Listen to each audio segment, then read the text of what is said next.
मैंने आचार्य जी की वीडियो को देखा तो पाया कि उसकी शुरुआत एक कहानी के माध्यम से हो रही है।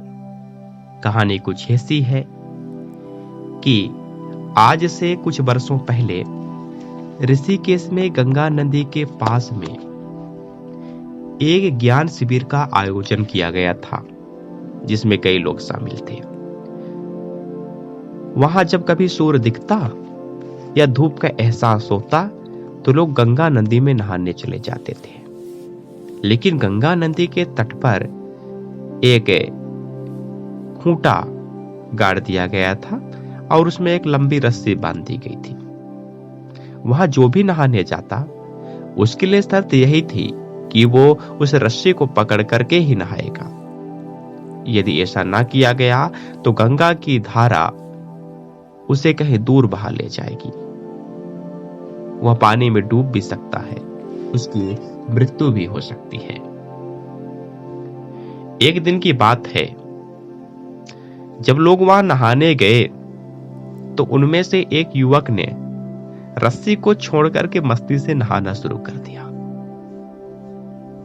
लोगों ने देखा कि वो रस्सी को छोड़ करके बेफिक्र होकर नहा रहा है। उसे आवाज लगाया गया कि रस्सी पकड़ लो। वो बोले रस्सी पकड़े हुए हैं। एक युवक ने उसे जाकर के पकड़ा, दबोचा और पूछा गया, तुम रस्सी तो नहीं पकड़े थे? तो वह कहता है कि मैं अपने पैजामे का नाड़ा पकड़ा हुआ था। सोचिए कितना भरोसा था उसे अपने पैजामे के उस नाड़े पर, जो कि उससे भी ज्यादा असहाय था, निर्बल था, वो कभी भी निकल सकता था।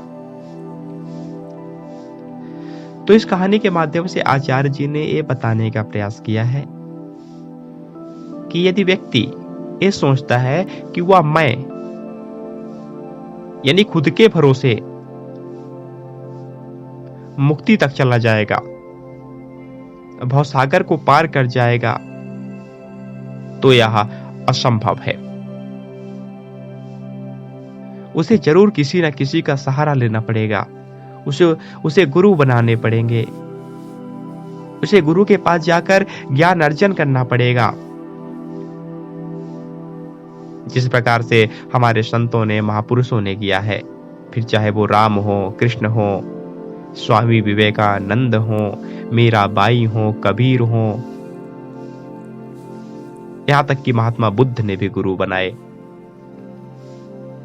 उनसे ज्ञान लिया, शिक्षा लिया। यहां गुरु बनाने का मतलब ये नहीं है पारंपरिक रूप से शिष्य के कान में जाकर के कुछ फूंक देना, यानी कि गुप्त मंत्र दे देना। गुरु बनाने का अर्थ है किसी महापुरुष के सानिध्य में होकर के ज्ञान अर्जन करना। यदा कदा आपको कोई ऐसे भी संत या महापुरुष दिखाई देते होंगे जिन्होंने कभी गुरु नहीं बनाया, तो इसका प्रमुख कारण यही हो सकता है कि उनके समय में कोई ऐसा व्यक्ति न रहा होगा जिसे वो अपना गुरु कर सकते, जिससे वो ज्ञान अर्जन कर सकते। तो फिर उनके पास एक ही तरीका था, एक ही उपाय था कि वो अतीत के महापुरुषों, संतों की पुस्तकों के माध्यम से उनके उस ज्ञान को अर्जित करें जो उन्होंने अप्रत्यक्ष रूप से उस किताब में दिया है। और वे उस किताब का अध्ययन किए, उसके ज्ञान को शिरोधार किया, उनके लेखकों, उन महापुरुषों और संतों को अप्रत्यक्ष रूप से अपना गुरु माना, उनका सम्मान किया और इस भवसागर को पार करके प्रकृति से परे हो गए, अमर हो गए। यहां अमरता से आशय देह के कभी न मरने से नहीं है, बल्कि अमरता से आशय है चेतना का उच्चतम हो जाना, यही मुक्ति है।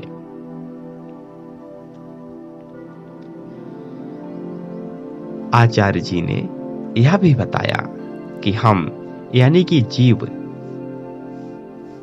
की कल्पना से निर्मित संसार की कोई भी विषय वस्तु हमें परम शांति यानी कि मुक्ति, जिसका पर्याय सत्य है, तक नहीं ले जा सकती। क्योंकि संसार के जितने भी विषय वस्तु हैं वे सब हमारे ही दिए हुए हैं, यानी वे कार्य हैं और हम और हमारे विचार कारण हैं। और कार्य कभी भी कारण से बड़ा नहीं हो सकता, क्योंकि कोई कार्य तभी होता है जब कारण होता है। तो इस प्रकार संसार के सभी वस्तु हमसे कहीं न कहीं निर्बल हैं, असहाय हैं, तो वो हमें क्या पार लगाएंगे। तभी तो कबीरदास ने कहा है कि यह संसार कागज का पुड़िया, बूंद पड़े बह जाई। यह संसार बड़ा कमजोर है, असहाय है, कागज की पुड़िया की तरह है। पानी का एक बूंद पड़ा नहीं कि बह जाएगा। और हमने अपनी कल्पना से, अपने विचार से जितने भी प्रकार की विषय वस्तु, यहां तक कि ईश्वरी धारणा, मृत्यु लोक, स्वर्ग लोक और नरक इत्यादि की कल्पना कर रखी है, वे सब निरर्थक हैं। वे अध्यात्म के पथ में प्राइमरी के बच्चे की तरह जानकारी वाले हैं केवल। तभी तो कबीर ने कहा है कि पत्थर पूजे हरि मिले तो मैं पूजूं पहाड़। यदि पत्थर को पूजने से परमात्मा की प्राप्ति हो जाए तो मैं पूरे पहाड़ की पूजा करूं। कहने का मतलब है कि जब तक व्यक्ति सांसारिक प्रपंचों का त्याग करके उनसे आसक्त हुए बिना सत्य के लिए काम नहीं करता, सत्य में नहीं जीता, सत्य में नहीं मरता, सत्य को साथ लेकर नहीं चलता, तब तक मुक्त नहीं हो पाएगा। इसके लिए उसे विवेक को साथ लेना होगा, उसे सार्थक काम करने होंगे, सत्य के लिए जीना होगा और सत्य के लिए मरना होगा, तब जाकर कहीं वो मुक्त हो पाएगा। वीडियो में नागार्जुन का दृष्टांत भी दिया गया, जो कि उनके शून्यवाद सिद्धांत के अंतर्गत है, जिसमें वो कहते हैं कि व्यक्ति के यानी कि जीव के न तो बाहर कुछ है न अंदर है, यानी कि बाहर भी शून्य है और अंदर भी शून्य है।